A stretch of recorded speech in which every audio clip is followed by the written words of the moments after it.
Il y a 3 motorisations essence proposées dans la gamme du Renault Captur, deuxième du nom.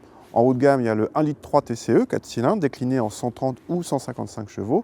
Et en entrée de gamme, on a ce 1 litre TCE 3 cylindres qui fait 100 chevaux, de quoi aller pile poil en face du Peugeot 2008, deuxième du nom aussi, qui existe également en version 100 chevaux avec un 3 cylindres. Cette motorisation 100 chevaux sur le Captur n'est disponible qu'en boîte manuelle, à 5 rapports, pas de boîte d'essai.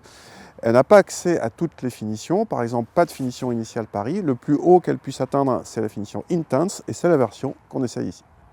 À l'intérieur, cette deuxième génération de Captur change radicalement par rapport à la première, aussi bien par le design que par le niveau de qualité perçu qui devient un point fort et n'a rien à envier à un T-Roc ou un 2008. En plus, ici, nous avons droit à un pack intérieur orange, optionnel, à 250 €, qui rend l'ensemble plus chaleureux, et quelques options comme l'écran de 9,3 pouces au lieu de 7, facturé 800 €.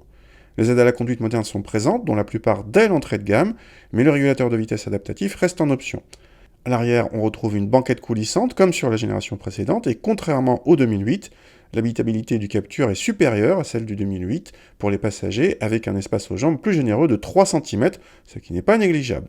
Le coffre est très légèrement inférieur à celui de son rival français banquette reculée, mais devient nettement plus vaste banquette avancée. Alors, quid de ce Captur TCE 100 ? Pour la partie châssis, pas grand chose de différent par rapport aux autres Captur 2 qu'on a essayé. C'est beaucoup mieux que la première génération, beaucoup plus dynamique, sans se départir d'un bon niveau de confort.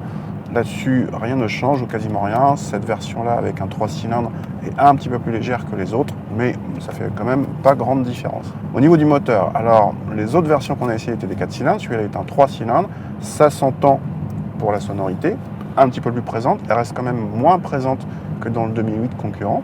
Et par contre, il y a une déception, une grosse déception même, au niveau des performances et de l'agrément général. Ce Captur TCE 100 est l'un des plus lents, l'un des plus feignants de sa catégorie en termes de performance ou de reprise. La faute à quoi ? La faute à un couple de 160 Nm seulement, alors que en face, par exemple, le Peugeot 2008 1,2 litre PureTech 100 chevaux est à 205 Nm. Ça fait beaucoup de différence en termes de couple et ça se ressent vraiment dans toutes les phases d'accélération.